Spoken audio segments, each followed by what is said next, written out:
And welcome back to another episode of Psychic Evolution. I'm Jamie Clark. And I'm Maggie Clark, and this is a podcast where you discover the psychic potential within to empower yourself and manifest your psychic and mediumship gifts. And today we're bringing a beautiful guest on. His name is Chris Ryan, and he is the author of Helping Fathers Heal: Grief, Hope, and Our Search for Connection.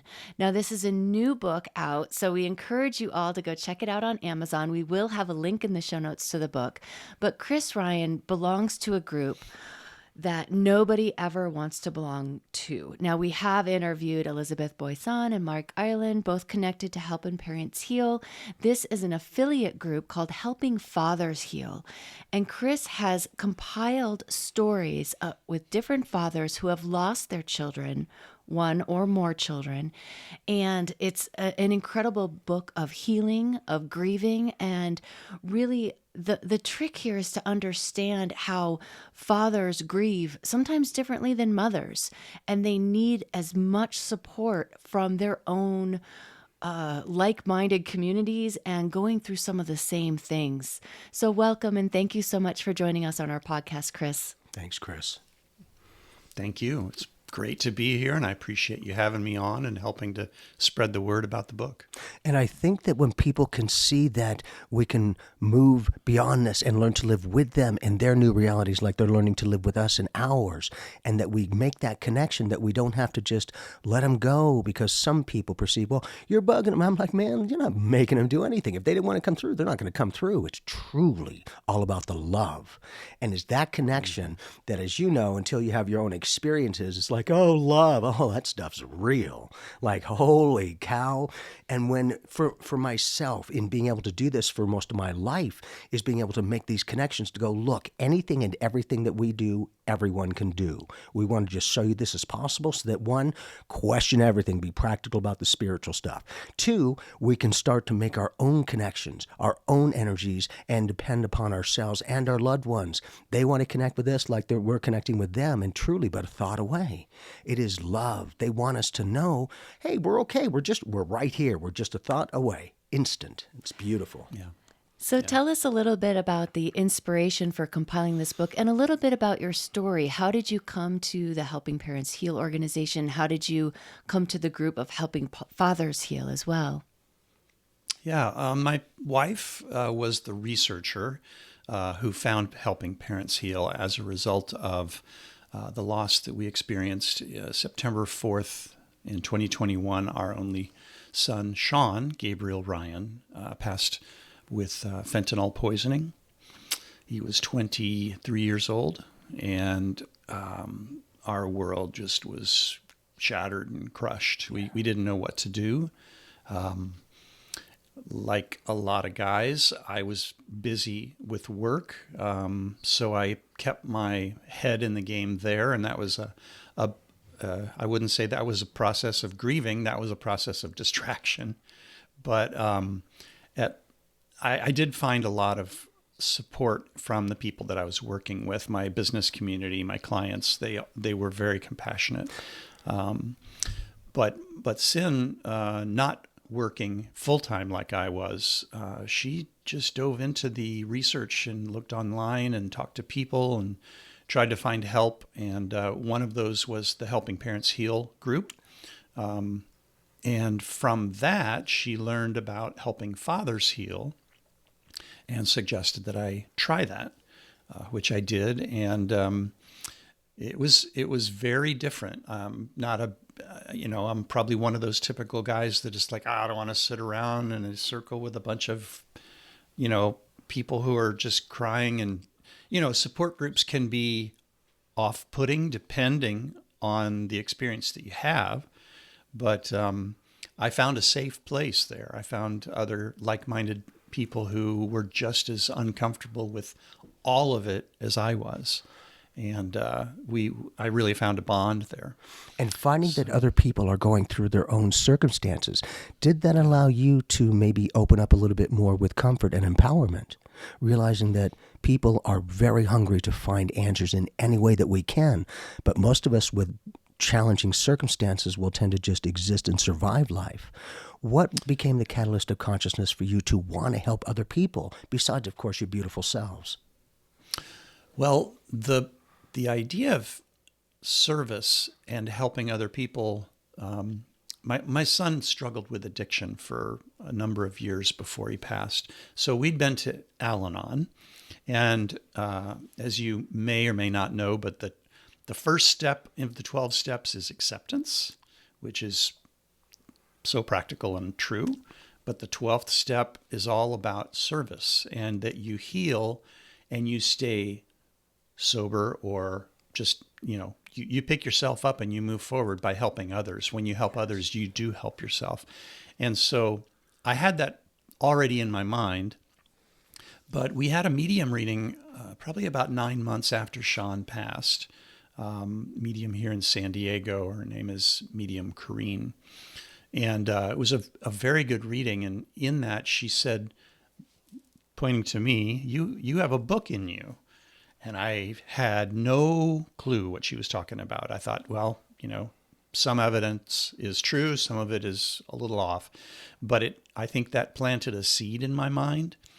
And then as I began going to the Helping Fathers Heal group, and I started to hear the stories of the fathers, and I saw how some were moving on, that they were able to not move on past their child, of course, but they were letting their life continue to develop without getting stuck.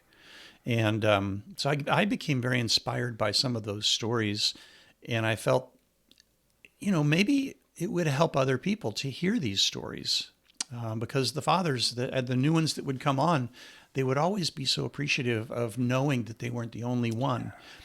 Grief can be so isolating because the grief that you feel is so individual to you. It's like a fingerprint. You're grieving that specific, unique relationship that you had with that loved one. So no one can duplicate that. I can't have the same grief as my wife, even though we both grieve over the same person.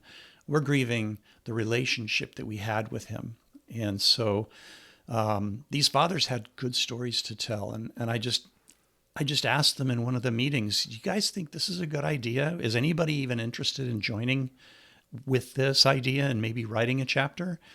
And about 10 hands went up in the air, and I collected their names and addresses and phone numbers, and I started communicating with them. And then the following week, I asked that set of dads, because there's always some new guys coming in each week, and because I think there's over 300 or 400 who have joined the meeting at one time or another, but each week there's about 35 dads. Beautiful. So altogether, we had 25 men that were willing to write their story, and that's where the idea came from. I was just pleasantly surprised and blessed that they agreed to do it, because it was a real journey into. It wasn't a comfortable experience. It was cathartic, but going back there and reliving and digging up those emotions again and putting them down and journaling those, it's difficult. It's healing, but it's difficult. And did you see, as people were knowing that other people were grieving, that they were going through this and that they didn't have to do it alone, did you find that maybe they were able to open up a little bit more of their own personal life experiences in order to, one, release the frustration or the challenges, but two, to maybe help empower and to help validate people that if they can make these connections, that is a beautiful gift. It is truly, it's all about the love. Yeah. Yeah, several of the dads literally wrote the words in their story, if I can help just one person with sharing my story, it will all be worth it. Yeah. So the dads came to it with the right frame of mind. And the stories that they told were, I heard a lot of details that I had not heard in our weekly meeting, because our weekly meeting, we try to leave room for everybody to share what's happening, how you doing, what are you feeling this week. Here we are, it's when this is being recorded, it's almost Mother's Day. That's a difficult time in the family. How are you as guys, as men, as fathers, preparing and dealing with that, and going to help mom if that's the case in your family.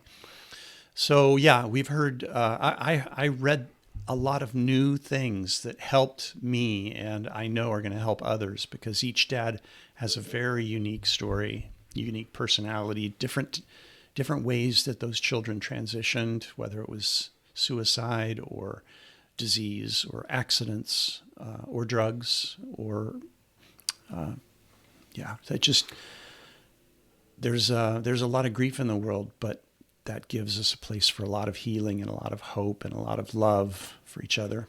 And how empowering that must be to be the catalyst of consciousness for others to go, okay, if you can experience it and you can still keep going, all right, you know what, then maybe I can. Maybe I'll give myself that gift. And it's huge, because when these circumstances, and especially for the beautiful children, when things shift and there's nothing that we could do except be aware that they've graduated life, one, I got to say, for me, unless you have your own experiences or you graduate life, it is amazing. As an eternal being, good, bad, happy, sad, all those kinds of things, completely loved and accepted exactly for who we are. Yeah. So how do you go from being isolated in your own grief, in your own story, feeling all the things that you feel, to bridging a relationship with mediumship or a relationship with the afterlife? What was that bridge of connection? Because you said it yourself, grief can be so isolating, so unique, so incredibly tender. How is that bridged for you consciously to know that Sean is still with you and that there is life after life, so to speak? Well, my wife and I both have a very open mind from a metaphysical standpoint. I grew up in a very religious Baptist household and went through a period of time in my teens when I felt that I needed to break away from that, because it just was not it was so constricting, and it was not it didn't sound like, it didn't feel like, it just felt like a set of rules, right? And sometimes when you open your mind and you start exploring different ways of thinking, it's almost like your mind is remembering the truth that it already knew instead of learning something new. And there were things that I was reading that really felt in my core were true. And that part of that is that we don't die. And that was confirmed for me after I returned from our situation. When Sean passed, it was in the hospital. He was in the ICU unit. He spent about 3 days there while his body slowly shut down, and we had to discontinue life support. And that's the hardest decision we've ever made. But got home, and two things happened within the first 2 weeks. One was I went outside early in the morning, pre-dawn. It was cold. I couldn't sleep.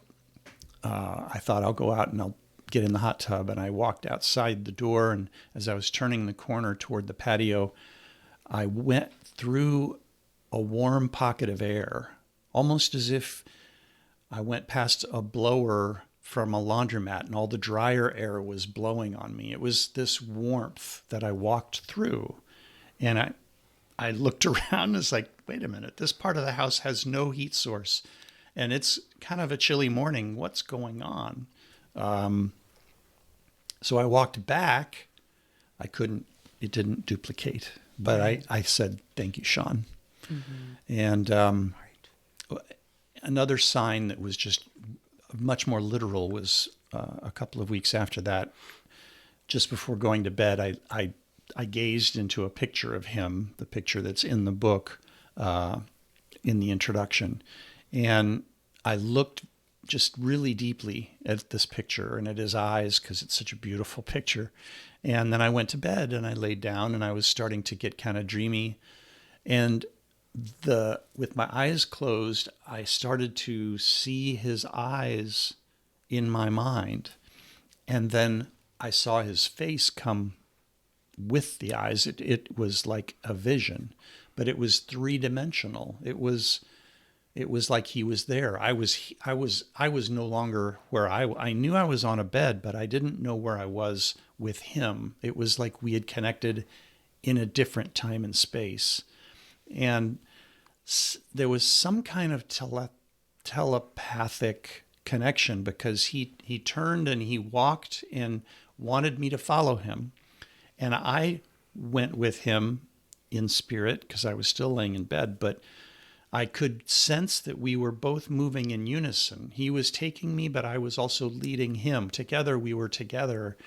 And it just felt so loving. And there was just such a excitement. It was like a roller coaster, that feeling of adrenaline. And after about 5 minutes or so, maybe 10 minutes at the most, I finally opened my eyes to see if I could see something. And that's when it kind of faded away. But my heart was racing and I was tingling. I felt something had just happened. That was proof to me that he was with me. He was alive in spirit, and that we had just had some kind of a connection somewhere. I don't know if you call that astral travel or what that is, but I'd love to be able to dial that up anytime. You bring up a very interesting point. But what if that was the dimensional frequency merging? What if it was creating a neural soul way that you're just being yourself? You opened up, and you opened up to your son's communication. He's right there, there.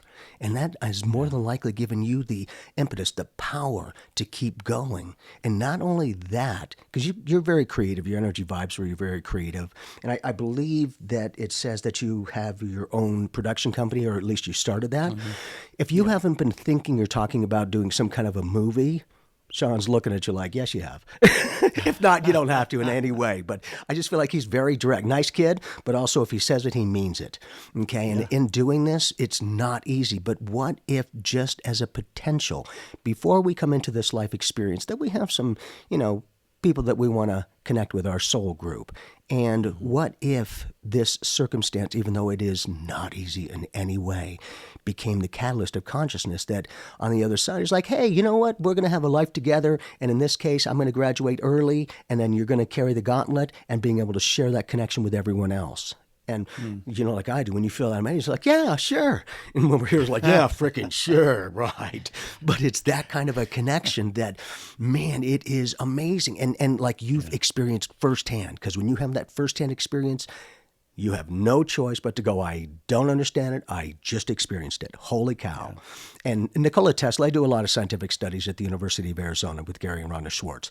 And Nikola Tesla and some other people, great beings and people that are on our A team, as we call it, are helping us with the technology, because you just have to dial it up. I will tell you that we are working on the technology of what they're referring to as the soul phone. And it's in that is going to be amazing. I will share, and more than likely in the next 2 years or sooner, will we have this connection made. And for me, when we're talking with our loved ones on the other side, what about all the other dimensions? What about all the other frequencies, all the other aspects of connection and communication? Because I've seen that teamwork, and when you feel that amazing, I share the fact that Mag and I were at the presentation for Helping Parents Heal, and it was lunchtime, and everyone had already had their lunch. I was doing reading, so I didn't get a chance to go out and sit with everyone else as the, adults as we perceive it. And so as Mag and I are sitting there, mind sight in my mind, every kid, all of these kids drop into the chairs around the tables, and they're freaking amped, and they're communicating and go, you know what? Let me show you how we can make you have this connection. There was no competition. It was completely about love and empowerment. I thought that was huge. I didn't say anything. I wanted to see how this is going to play out. So shortly after that, I was doing the gallery readings, and all of a sudden, I'm connected with people, and they're, in this case, child brought through another child. I'm like, that's freaking brilliant. It was huge because, again, just to my awareness, there is no competition. Truly, we are all interconnected. We are all one. Yeah. And giving ourselves the gift of that is huge. I had another, you brought up something that reminded me in 2 different medium readings.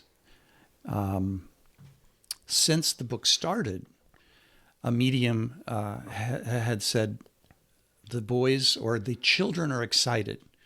And I didn't know what she was talking about. And she said, you're part of a father's group, aren't you? And I said, yes. And we hadn't had any prior conversation about this. She didn't know anything about the book. That was a very private thing with the dads. But she said, the children are excited that their stories will be told. And then maybe a month before we published, we were in the editing process, so the book was already pretty much done.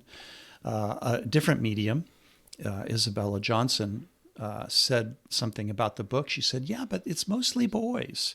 I only see about 7 children that are female, but they're all there. And I went back and I'd never counted the chapters. I'd never tried to figure out, but she was exactly perfectly right on. It was 7 female children that were in the book.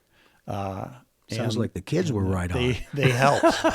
They were helping their fathers. Yes. And I truly believe it. The fathers were trying to help honor and make their children more immortal by putting their story on paper and trying to help other people with what they learned from that child.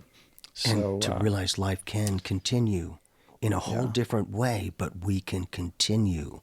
And I think that is huge, especially for our beautiful children in those circumstances. Just like Mag is saying, is I am honored to be a part of this organization and present to make these connections, but I really don't want to necessarily have to be in that capacity of the circumstances to do this.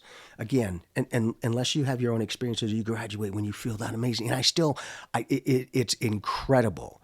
I recently, if I may share that, oneness, we're all one. Stuff is freaking real. Just a few months ago, I was sitting there. I wasn't meditating. I'm just sitting there. It seems to be I'm just sitting there. And I still don't know how it's possible, but that quickly, I became everybody I ever interacted with. I felt every single energy exchange and came back to me with the words, how'd you treat yourself? I'm like, oh my God, that stuff's real. That was huge. And for myself, because the catalyst of consciousness for myself to do this professionally was having to watch my whole family graduate life every 2 years from cancer. That tore my soul because there's nothing you could do. I was there in any way and every way I could, but I couldn't live it for them. I couldn't change that. And then we started to understand that maybe each soul print has their own timeline, their own life experience, that not everyone has the exact same intent of experience and expression. But finding our own individualized connection, our way of living, and to keep going, not just existing or surviving. I think that when people are able to understand that there is maybe a lot more than what we are just aware of in this third dimension, that it can open us up for, well, what else is there? And that's why I say, please always be skeptical. Question everything. Just be open. That way we get the practicality of spirituality. And it's that energy, that challenge is bringing this world together with more love and connection. And not only that, for people to realize, okay, I'm not alone. Someone else has gone through something similar to this. And so, how did they handle it? What did they do? Have you had a response from the book of people, readers, who are reading it that you might trigger in a very good way their spiritual response to go, man, that's a lot of circumstances that I'm seeing, but you know what? To give myself the gift to realize that they're not really gone. They're just but a thought away.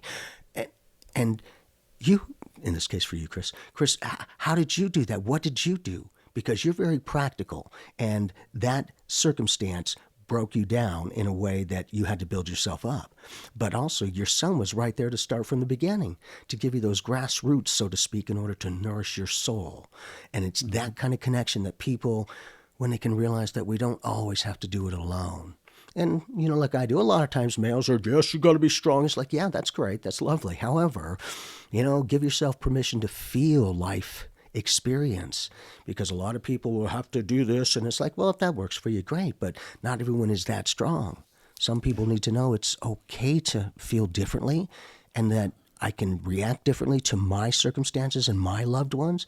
It's like, right, that's the point.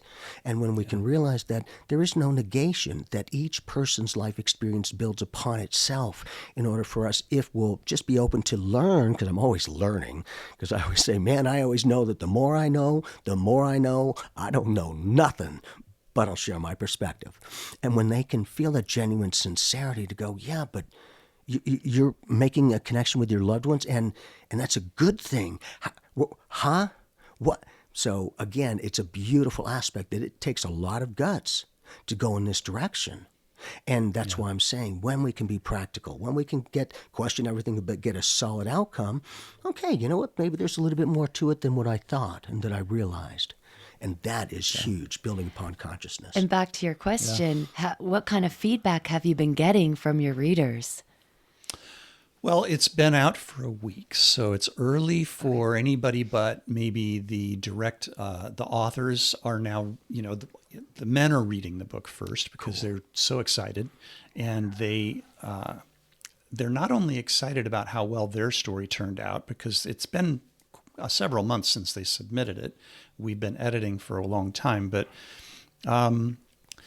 I think they're really excited about some of the commonalities in terms of signs. And so there's two things you were mentioning there that I think are really important. One is being open to education of what's available to us out there. And that's something that a lot of the dads in different ways have kind of come in to a knowing of, whether it's a lot of guys are skeptics. A lot of these dads were skeptics. And you know how it is at the Helping Parents Heal conference. A lot of the women are dragging their husbands along, sometimes reluctantly, because they just think some of this stuff is, hokey pokey, hocus pocus. Yep. But to see these guys actually have experiences where they now know, they don't just believe, they know that they've had a connection with their child. And they know the importance of bringing meaning to that child's life. There's healing in, and I loved what David Kessler was saying in his book, Finding Meaning. And that's a real inspirational book for me in terms of, I felt like that is what I wanted to do. And that's what a lot of these fathers wanted to do, is heal by creating something that would be meaningful for others, something that would help others. And they can live on. That's right. Huge. Those children's story is there, and it's there for generations within that family. So what a gift for the family to have that time capsule of a moment of this child and this family and what they went through and how they were able to get beyond it. Yes. So yeah, it's been early though to get a lot of public feedback. So I look forward to that. Yes. Now, are you on audiobooks as well?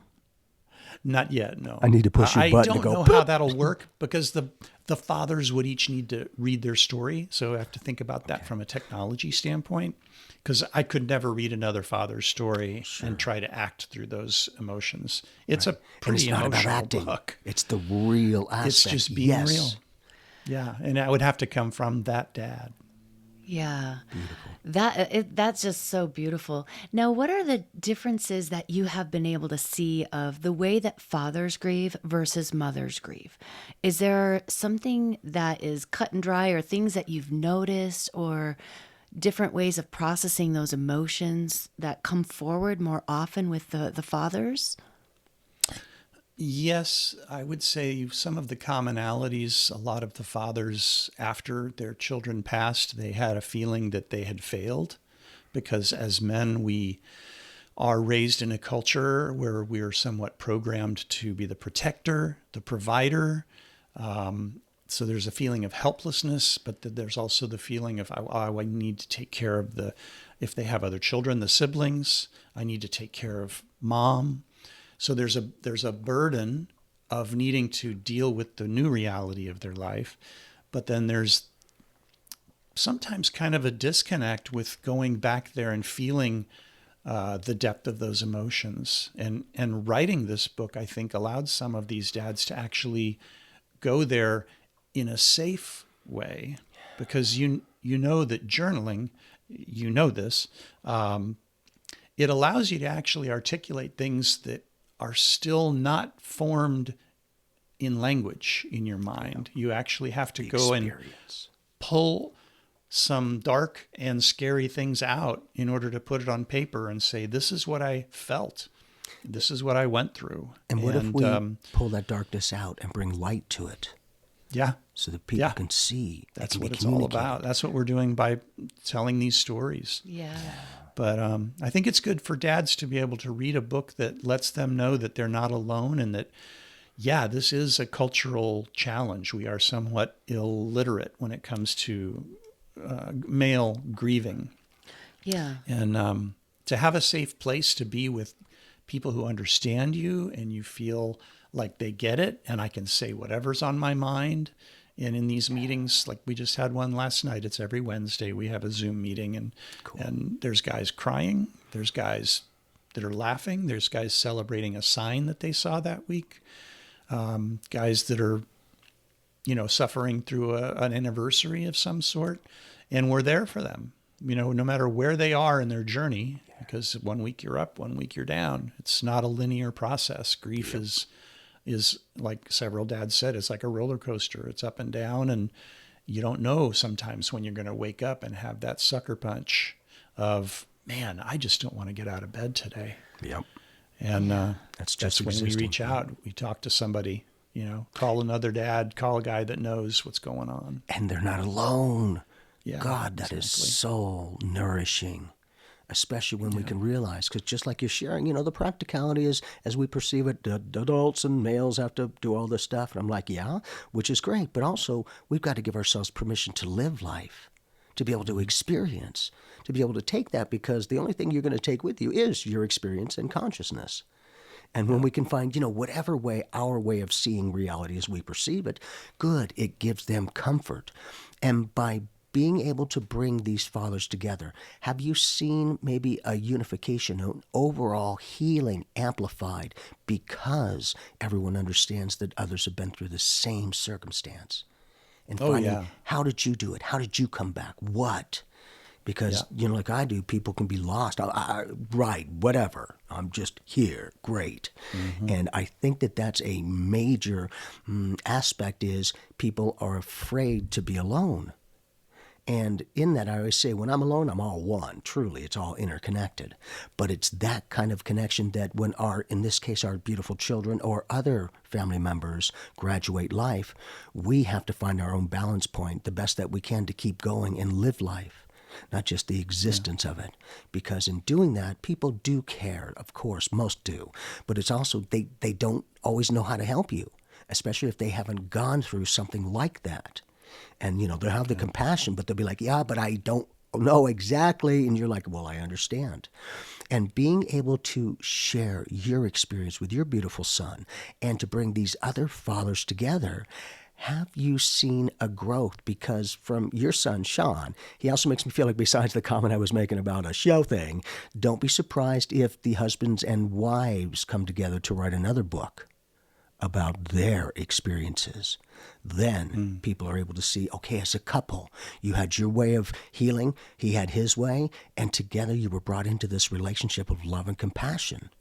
And it's that type of a dynamic that, if we can feel like we're not alone, that we do have a connection not only with the metaphysical, but the physical people right around us.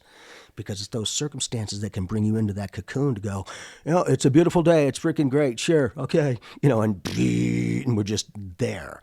It's that kind of connection that just shows me your strength to keep going and to want to live, to help others, which in turn, by helping others, you're really helping yourself as well. Yeah. Well, I think for men, it's very easy I think our first instinct might be to, wow, that was painful. I'm recoiling, just like touching a hot stove. It's like, ooh, I gotta be careful. That is painful.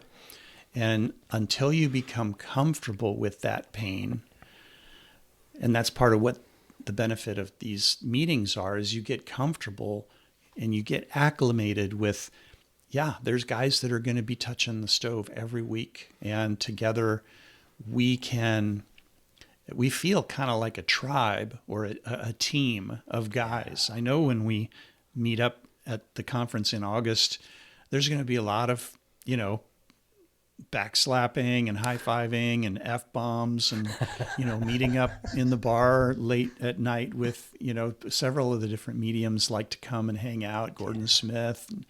Who wrote the foreword to the book, by the way? He felt Cool. so committed to this dad group that he wanted to write the foreword. So, yes, I would say that these men have developed a sense of belonging that they didn't have before. And that is something that is really needed in the healing process, to feel like you have some people who get you. Yes. I think it's really needed in the world as a whole because, Oh, women will gather together all the time. They'll cook together. They'll, have a girls' day or a spa day, and they do all these things to stay connected in a community.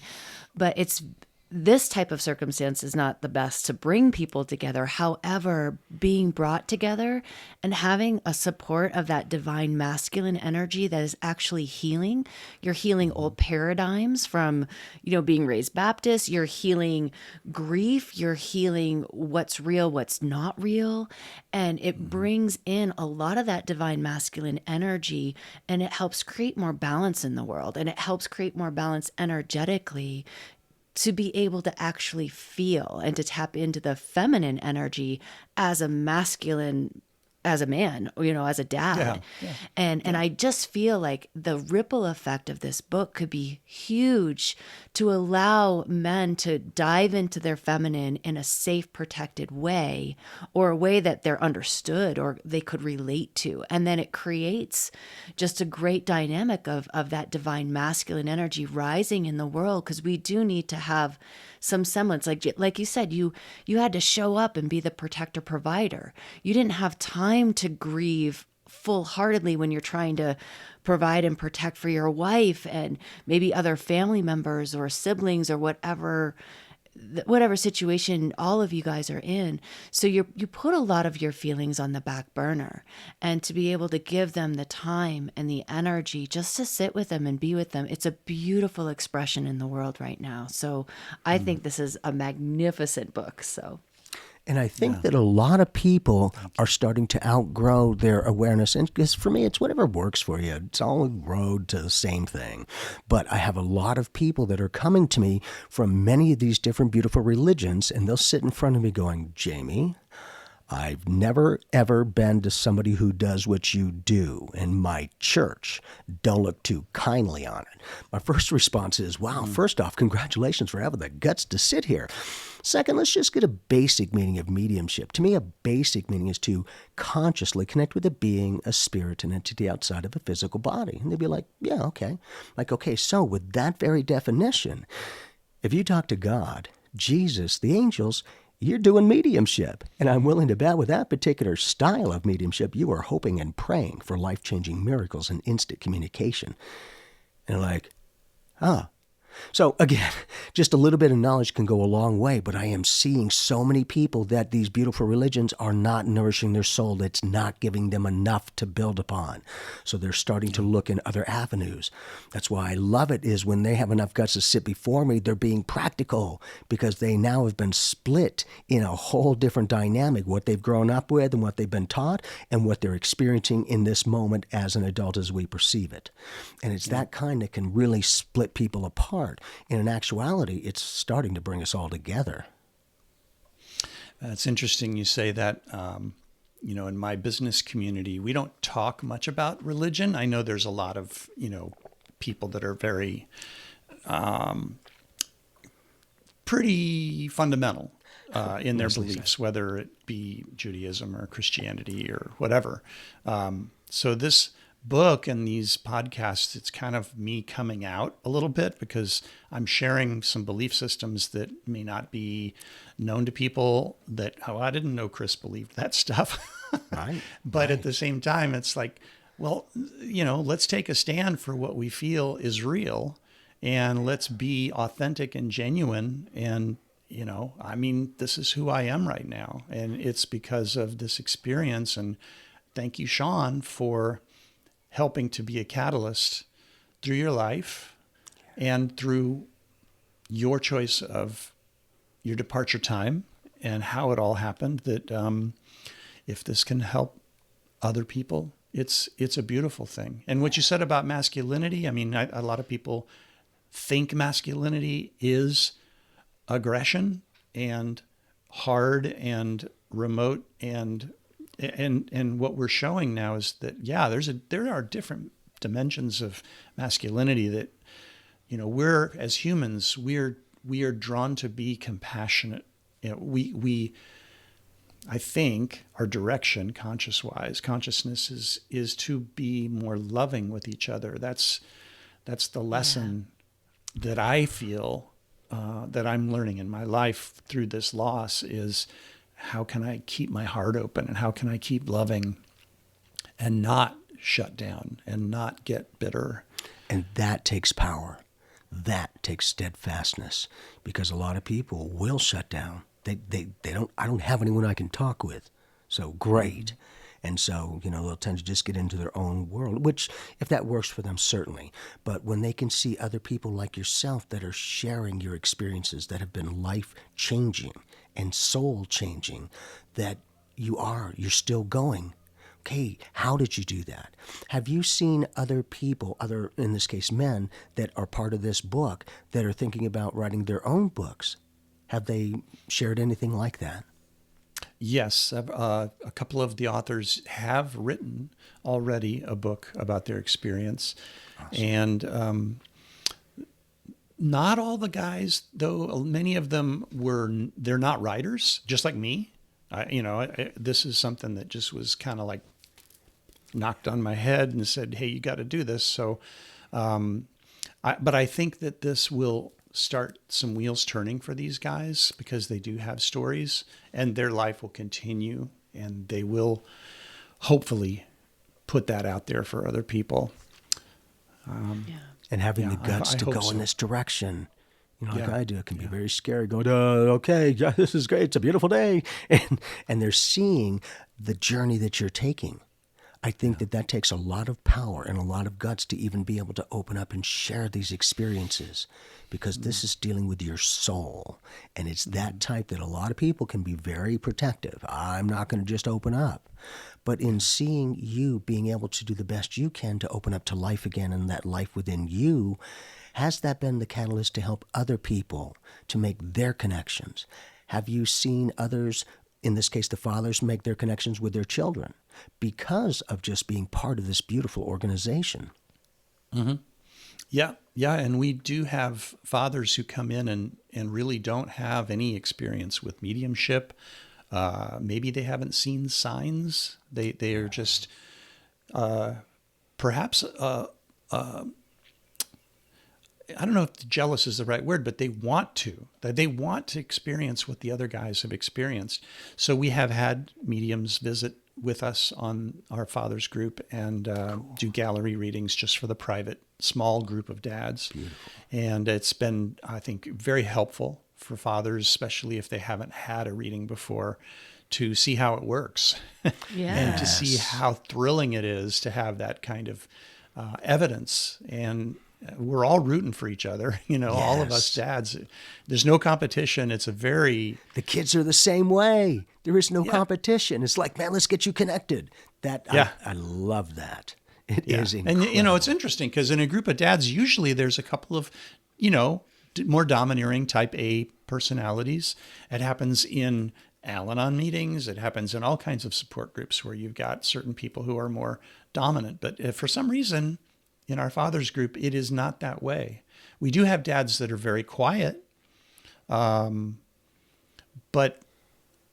it's okay. And I love seeing them come back because they must be getting something out of it. Even if they're not sharing, they're hearing and they're learning and they're getting more comfortable with it.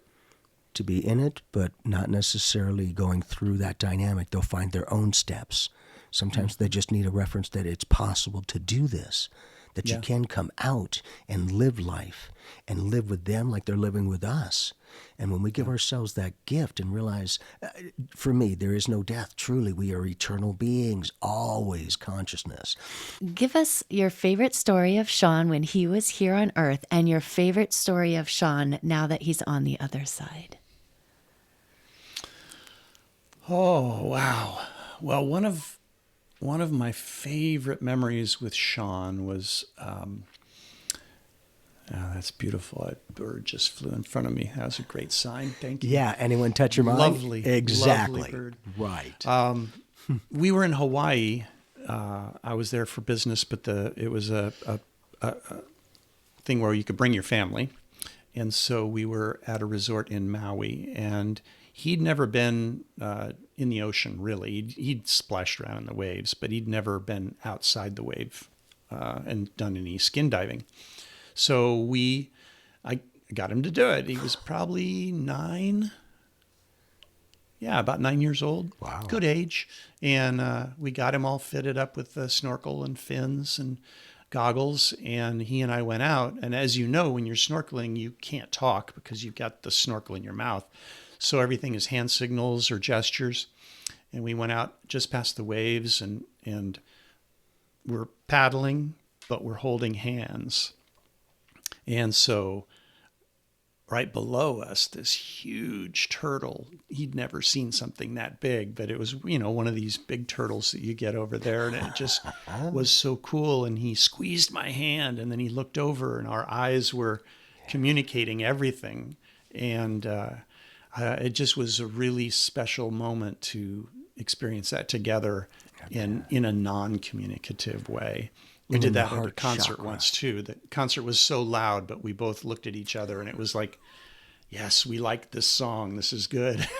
See how just that look, you can get that information. You get what they're really saying and sharing. Nice. That's beautiful. And how about a story of now that he's on the other side? Well, at the last Helping Parents Heal conference, Farrah Gibson was doing a gallery reading for the entire, assembly. So it was 850 parents in there. And Sean came through and she came over to our side of the stage. I think I put the link in my bio so you could put it in the show notes if you want. Absolutely. But she, I created a video of it that showed her reading and the evidence side by side. So you could see when she's talking about these weird socks, you could see him wearing them in a video. And then she talks about this deck that I just had built in the backyard and that I had screwed up a piece of wood because I got the finish wrong. And she said, Sean is saying, you didn't get it right, Dad. You got it half finished.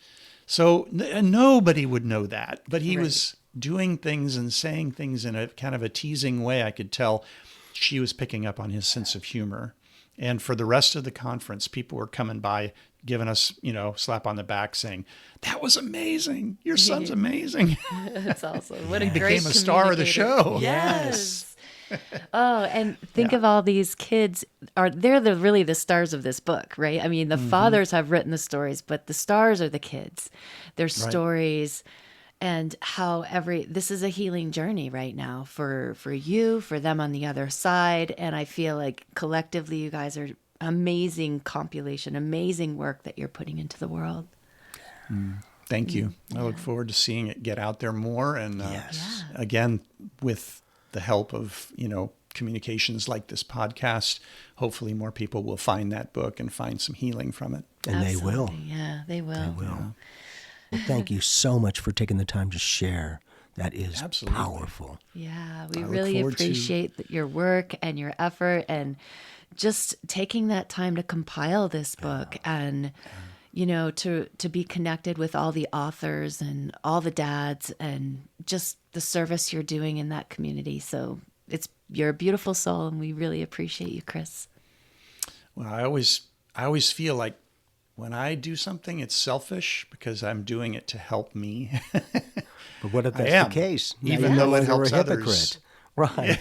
But anytime you're giving, you're always receiving at the same time. So that's it's a that reciprocal reality. thing. Yeah. As you give, you receive. I'm like, oh God, my own experience, all I could speak about, but it just got real. I still have no idea how it happened that quickly, but my master guide, let me know that that's a life review. I'm like, oh, because I would perceive that I'd be seeing a screen and, my life would be playing in front of me. And he's like, that would take too long. That's linear time.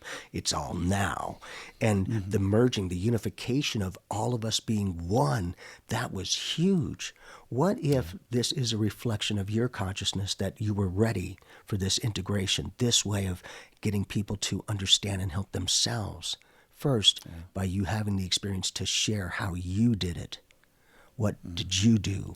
Because people are looking at you as to go, okay, so, Chris, if what you're going to share with me is going to get me more of what you're doing, I'm listening because you're living your truth and I love your end result.